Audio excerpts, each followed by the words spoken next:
Alrighty, it is 10 o'clock and I promised y'all that we would actually start on time today.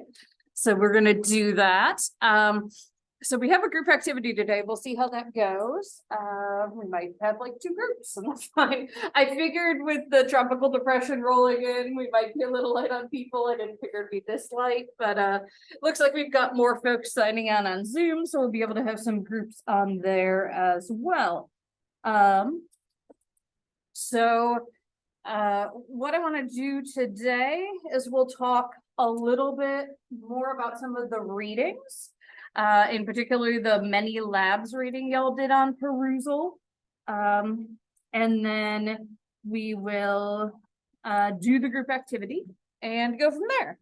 If the group activity takes a decent amount of time, that might be the last thing we do today. If it doesn't take that long, we might start the next lesson. So to refresh your memory, because I know some of y'all will have probably done this like a week or more ago. The Many Labs article was this one, which had a whole bunch of authors, and they were trying to see, will these various studies, can we replicate them, essentially? And so what they did is they have found 28 classic and contemporary published findings to examine variation in essentially how strong the relationships between variables were across samples and settings. And each protocol was administered to half of 125 samples of 15,000 people from 36 countries and territories, which is one of the reasons they have so many people, right? And they were trying to say, are we going to find the same thing these original people did? And what they found is they did for a little over half the papers. And then if they were a little more strict with like what they counted as significant, what they didn't, right, then they're only got 50% of the papers that replicated.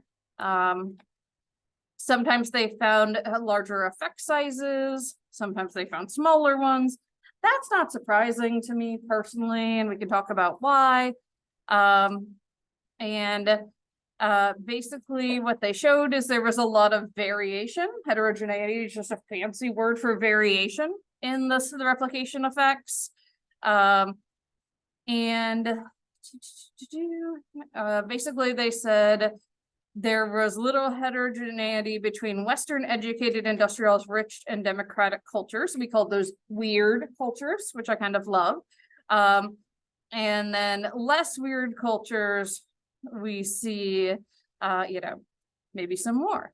So variability was observed in effect sizes, and it was attributable more to the effect being studied than the sample itself. So this is really good because they're replicating outside of just people in the US that you can get as a convenient sample, which is a lot of published psychology. It's honestly a lot of my own psychology.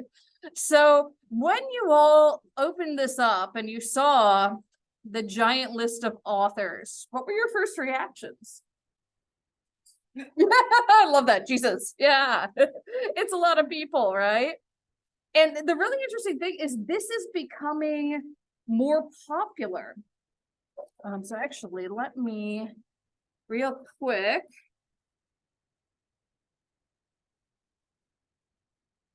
show you all.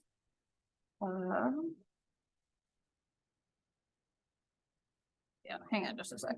So I was just published in my favorite journal, Body Image, along with a whole bunch of other authors. So I'm just going to pull that up for you. I don't know if it's the latest issue or the one before that. So let's take a quick look.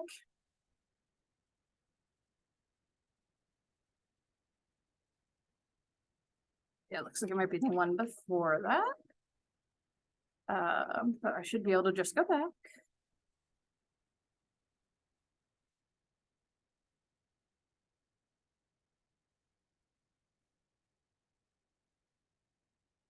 I love scrolling through this particular journal because I know a lot of the authors. Like, oh, I know her, I know her, I know him. All right. Looks like it may have been over the summer.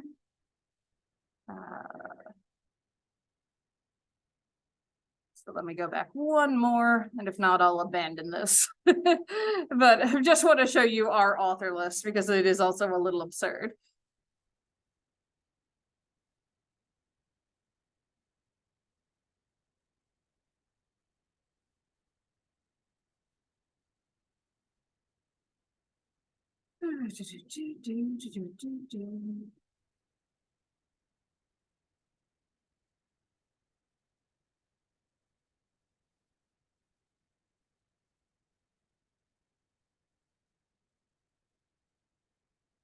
No, that's a different swimming article. All right, one more try.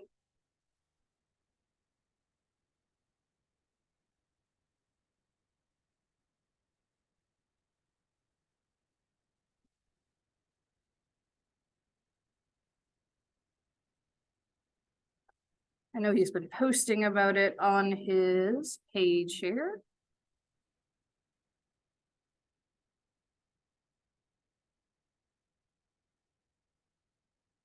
He just publishes a lot. So yeah, I'm not gonna be able to find it. Oh, here it is. La la la. So this is another example where we have a lot of authors. And the reason for this is in the title here. So similar to the other one, there were 65 nations and 40 languages that we looked at this in. And some of the nations had more than one person collecting data. So I was one of several in the US, for example. And yeah, so we're able to look at things sort of cross-culturally much more so than other folks. And the agreement was if you helped collect data, you get to be a co-author on everything they publish off of it, which is kind of cool. So what do you think? Why are these folks replicating studies? Why are they doing something that's already been done?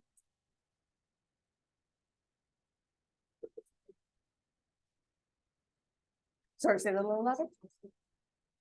Yeah. Exactly. Yeah. To verify findings, we're trying to tell, do these actually work or not? Yeah. Caitlin also said reliability, excellent. Yeah. Basically to make sure it's not a quirk, right? These authors happen to find it. I'll give you all another example, kind of a weird, funny one. So when I was, in grad school, a new measure came out of internalization of the ideal of like what you should look like. And the guy who came up with it, his lab, every time they used it, it worked great. Whenever we tried to use it, we didn't find the normal stuff we typically found when we were looking at it. We wouldn't find significant results. So sometimes there's like flukes like that. Does anyone remember the changes they made? Because I'm not remembering off the top of my head. If not, I can kind of scroll down to their method here. We'll talk about it.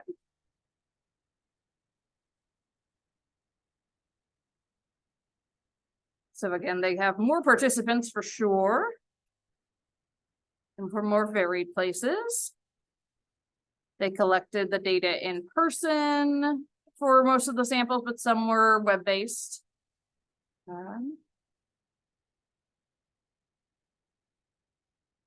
Yeah, they did a translation if something other than English was used. The tasks were administered over the internet for standardization. I mean, all these just sort of make sense, right? Right, and then they only found the same findings. They only replicated for about half of the studies. What does that mean for science?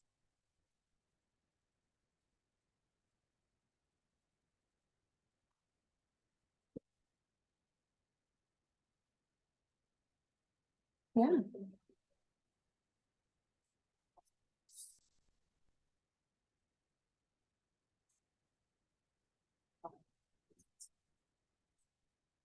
Exactly. Yeah. That, I mean, anytime you do a study, there are confounds, there are there's error. We've been talking about this in my night class. I'm teaching assessment.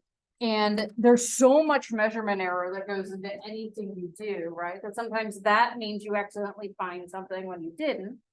And it also might mean that when they try to standardize things, that brought in error, right, for this one.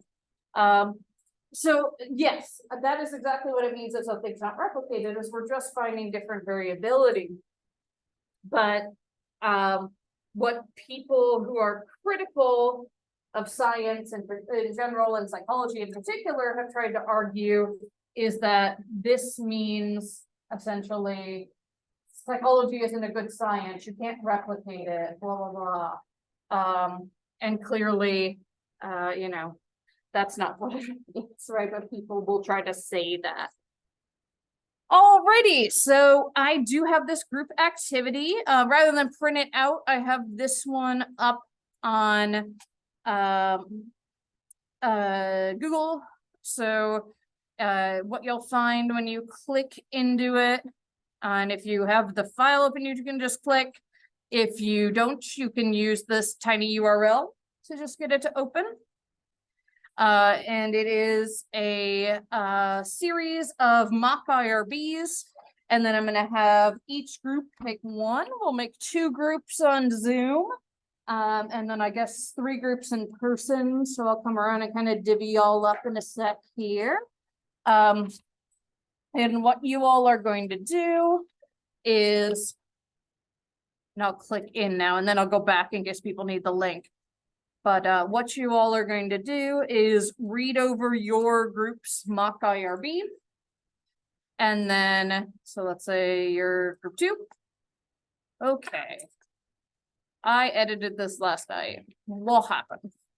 Let me see if I can go to the version.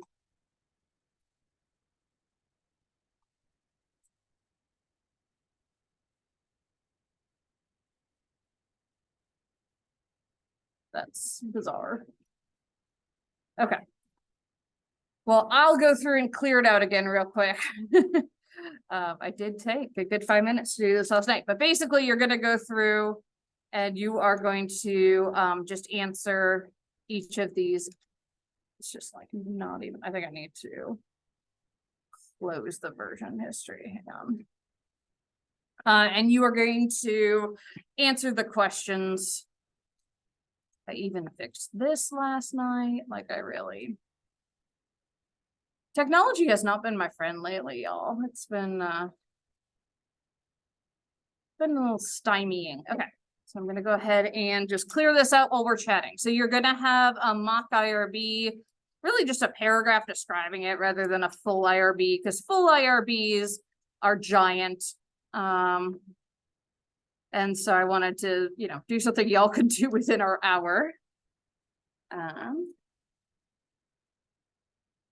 And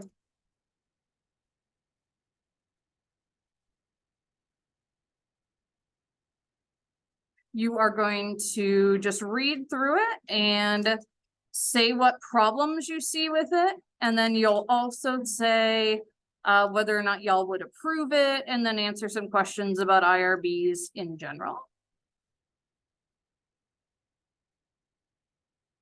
Let's get this in the right thing.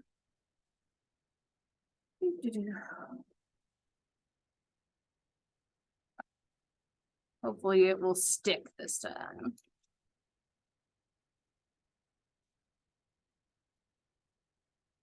And some of these might look familiar. Some of these are based on real studies.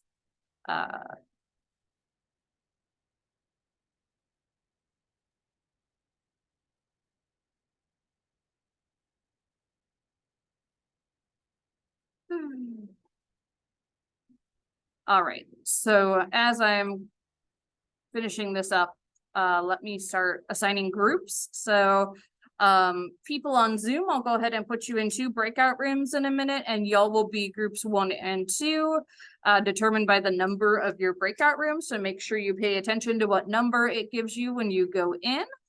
And then just a second, I'll assign the folks in person. I literally did this last night, so this is really annoying. But hey, guess what? I got it done. Okay. So,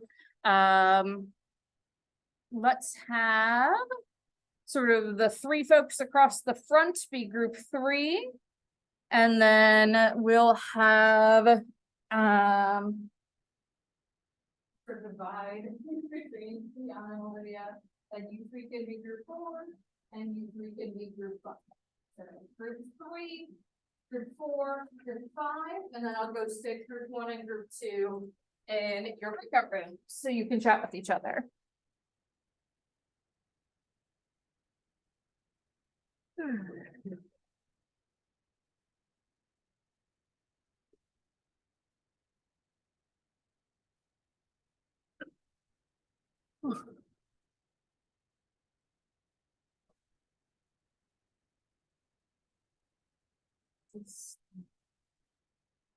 Yeah, it's on Blackboard, or let me go back if you want to just type the tiny URL. You can do that too.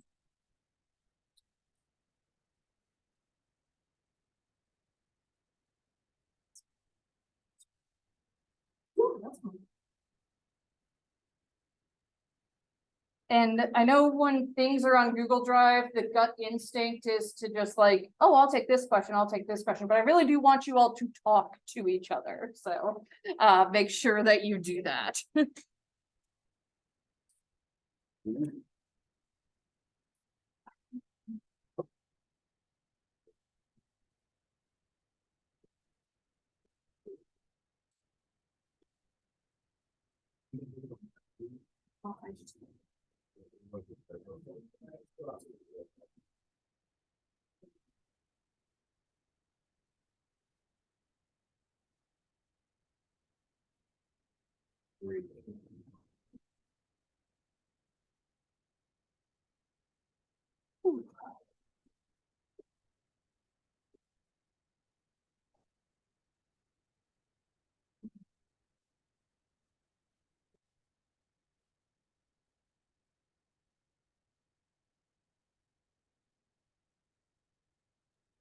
And recording.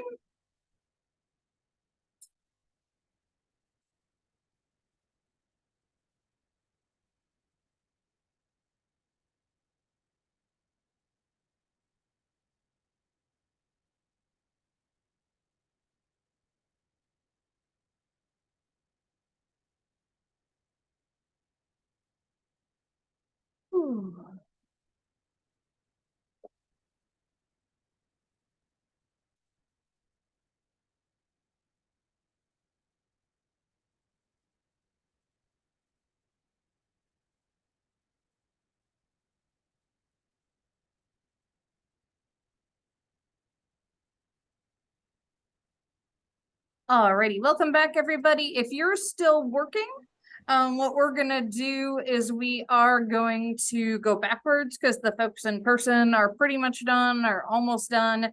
And folks who were online, I know sometimes it's harder for y'all because you're having to like type to each other. So if you want to finish while we go backwards, we can do that. And so I'll start by just sort of giving a summary of each group's premise. And then have them answer the questions. And I'm actually going to turn off our CR box just because it makes it hard for me to hear folks in the back. So. Alrighty, so for group 5, the premise here was to study the effects of caffeine on the body. And the idea, and I'll go ahead and zoom this in so everybody can see it a little bit better. And the idea was they would be randomly assigned to either drink some Red Bull or some Sprite, and they wouldn't be told which one they'd be drinking, and then they had to memorize and reproduce a list of words. Alrighty, so group 5, our group back in the corner, what are the potential problems you see with this proposal in regards to participant safety or confidentiality?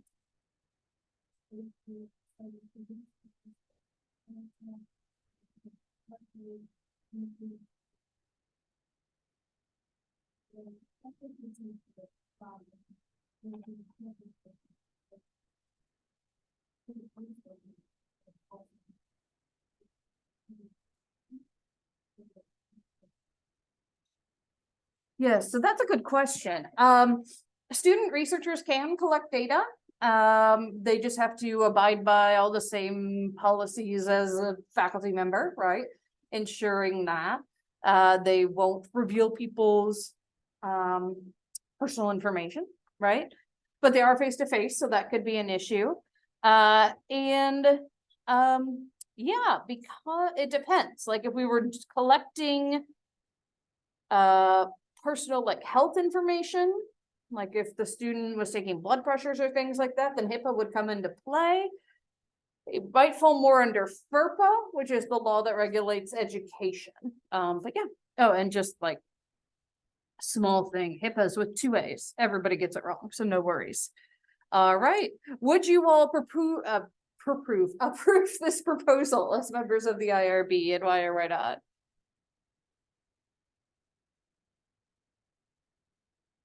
Yeah, I think that that's a really nice way of doing it. Or, the other thing we could do is just ask people to self-disclose, and it wouldn't have to be their exact condition, but like, do you have any sort of heart condition or circulatory condition? And then those people could be excluded. And you could even include that in the recruitment so people know. All right, what revisions would you make?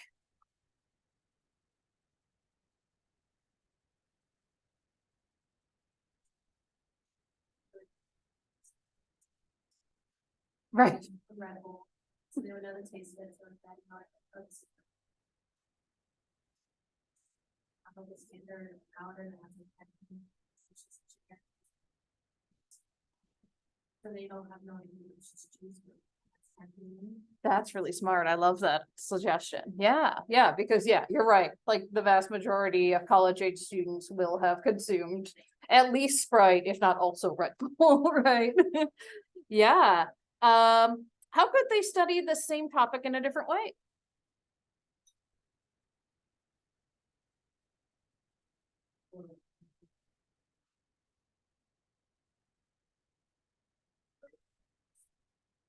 Different dosages of caffeine, Mm. so that's it, and also change between natural caffeine and artificial caffeine, there's a difference. So to see if it's the natural stuff that affects the memory, or is it the artificial stuff that Yeah. Oh, that's a great idea. Yeah. And does your group feel that the IRB is important, and why or why not?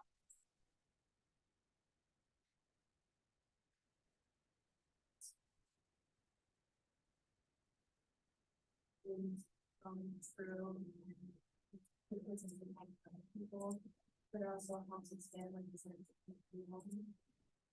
Also we want safety when we want to check anything that we put out because it's the fact that hard.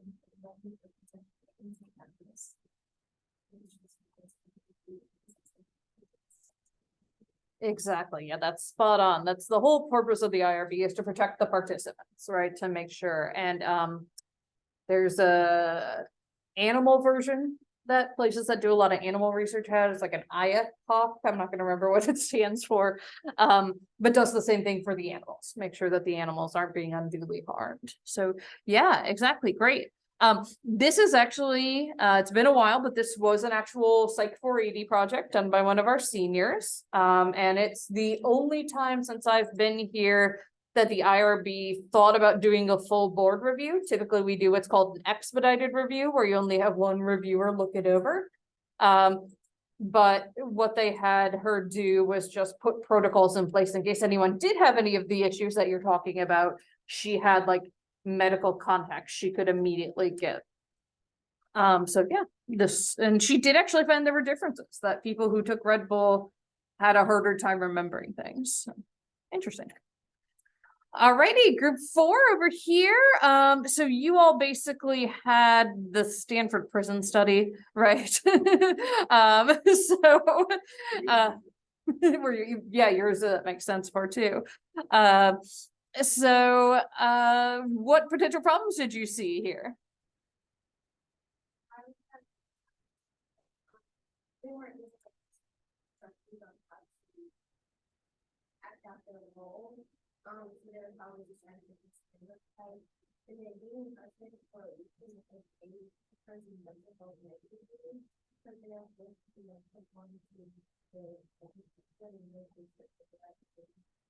Yeah, and in fact, I believe it was 3 of the prisoners left the study early and they like canceled the whole study early. But before they even did that, 3 because they were having mental health issues. All right, and would you approve this proposal? Why or why not?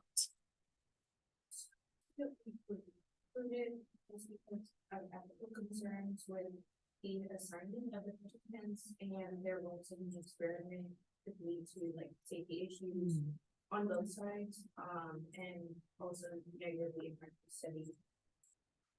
By not having, they just didn't get hurt or something. Exactly, yeah. And what revisions would you ask them to make?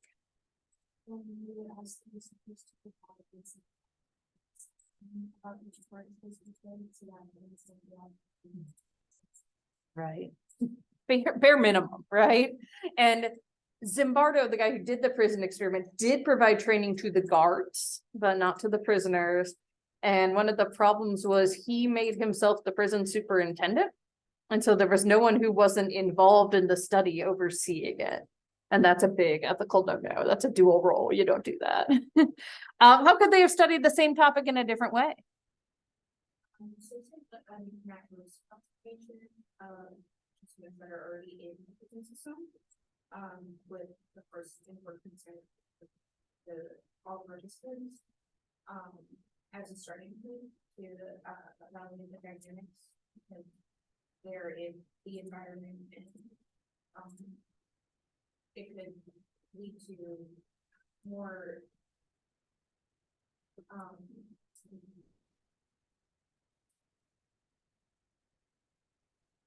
guess valid observations.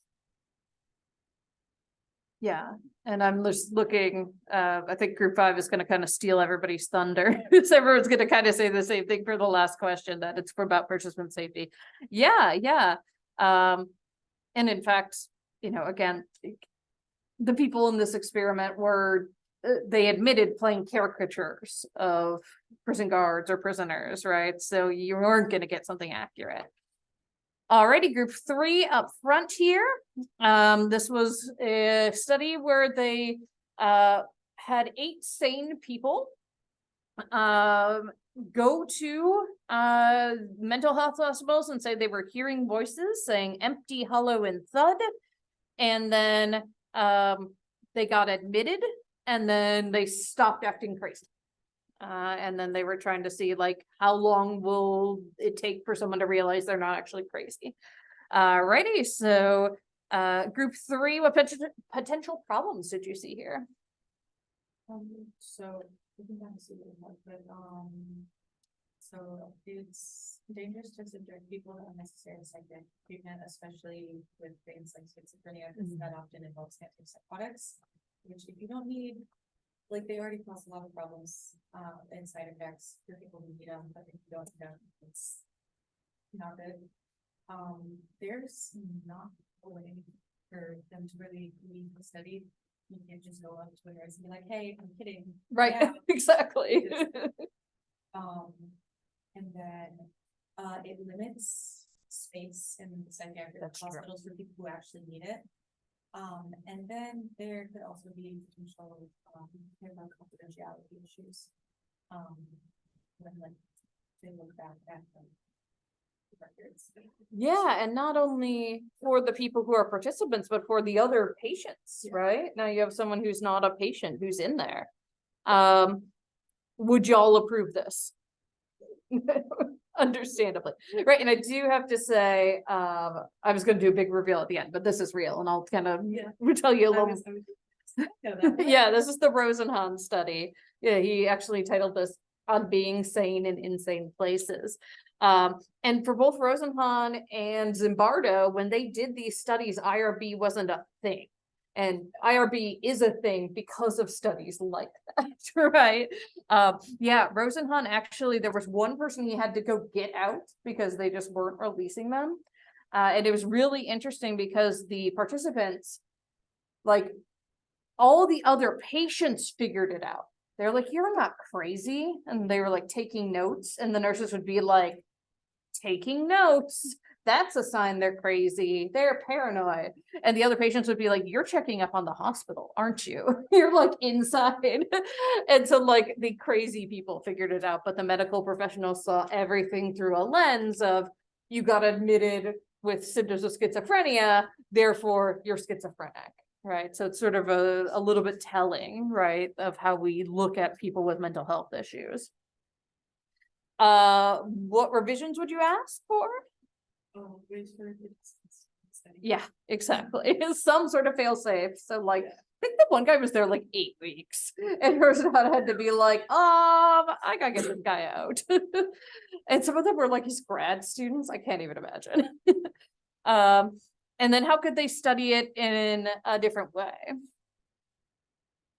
Participants to be subjected to milder Mhm. like going to your doctor for Right. example, and say, hey, I'm feeling this type of thing. Or even like even put in simple with counseling, see how it gets a counselor to say, hey, you're fine, rather than being institutional. Exactly. Yeah, and I think like back then institutionalization was more common, but it's still like this was absurd, right? All right, Lauren and Aishia, I don't know if either of you is able to unmute and talk through this, so kind of figure out your tech while I summarize. So this is the Watson Little Albert study, if you've ever learned about this. It was a behavioral study where whenever this kid played with a white rat, they made a big noise behind him and basically made him afraid of the white rat.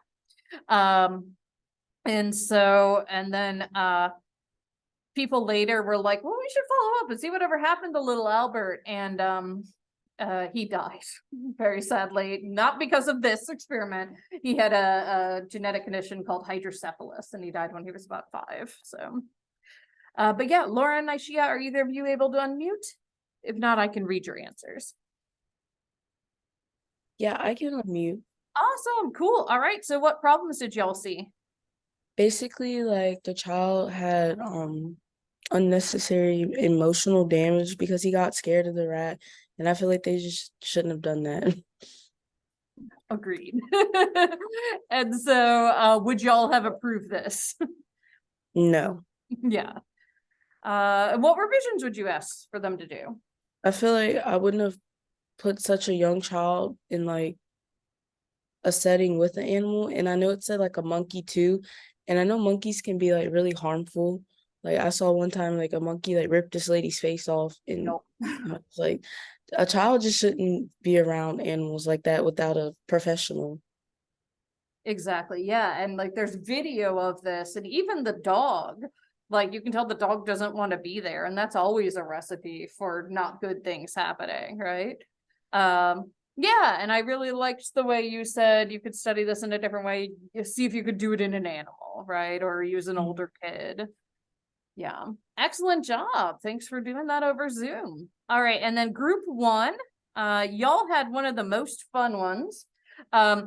So this is, we're going to have 2 people get into a fist fight in the grill and see how people react.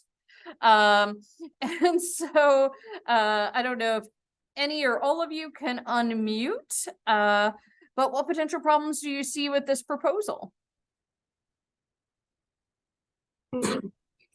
I can unmute. Awesome, So, thank you.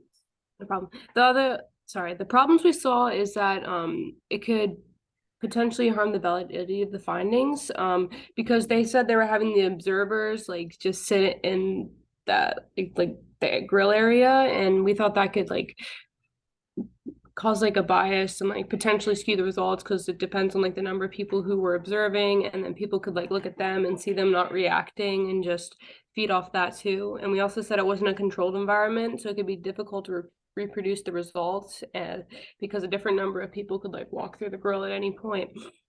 And yeah, we also said it was potentially like an ethical issue, not telling the people that it was an experiment and just like exposing them to violence like that. And it could also cause trouble with administration if they are not notified.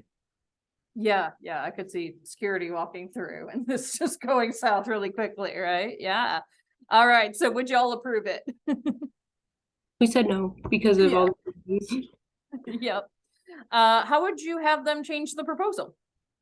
So we suggested that they could like limit the different factors that could cause like different results, and also like maybe do it in a more controlled environment, and like maybe do it with a less risky exposure, like someone needing help, like they just fall to the ground and not doing something super violent that could like cause people to feel uncomfortable. Yeah, and some of that you're getting at already, with like ways that they could do the same topic in a different way. Yeah, I really liked all your ideas. Great job. Yeah, and this, believe it or not, did not happen, but this was a proposal that was submitted to the IRB back when I was a chair of the IRB. And was immediately rejected.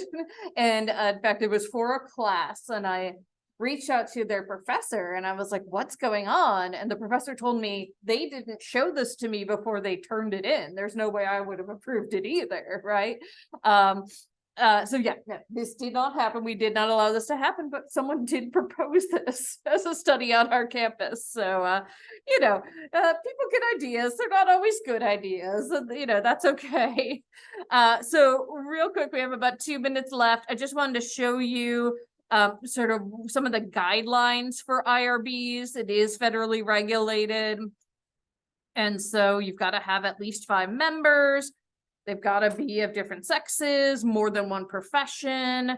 And then they have, just guidelines for the actual processes as well. And so I wanted to give you all a little insight into what our IRB looks like. So because psychology does the vast majority of student research on this campus, we created this before this. It was created before I got here, but before that, they had to go through EVMS every time they wanted a study approved, and that IRB process is about 6 months. So ours is about a 2-week turnaround. It's a lot better. And so Psych has always run it. So right now, Dr. Ariel and Dr. Martorell are the co-chairs. And then Dr. Clayton, whose office is right here, Dr. Holtgren in philosophy, Dr. McConnell in ed, and Dr. Quick, who's one of our newer faculty in EES. And then you have to have an outside member. And so we have someone from ODU. If you submit an IRB, these are the people who will review it. Alrighty. I will let you all out, 30 seconds early. Ooh, I'm so gracious. Everybody stay dry and safe. It's supposed to be not pleasant this weekend. And I will see you on Monday, and we'll talk about some misconceptions within Psych, and we'll do another activity next week as well. Righty, and thanks for signing on Zoom.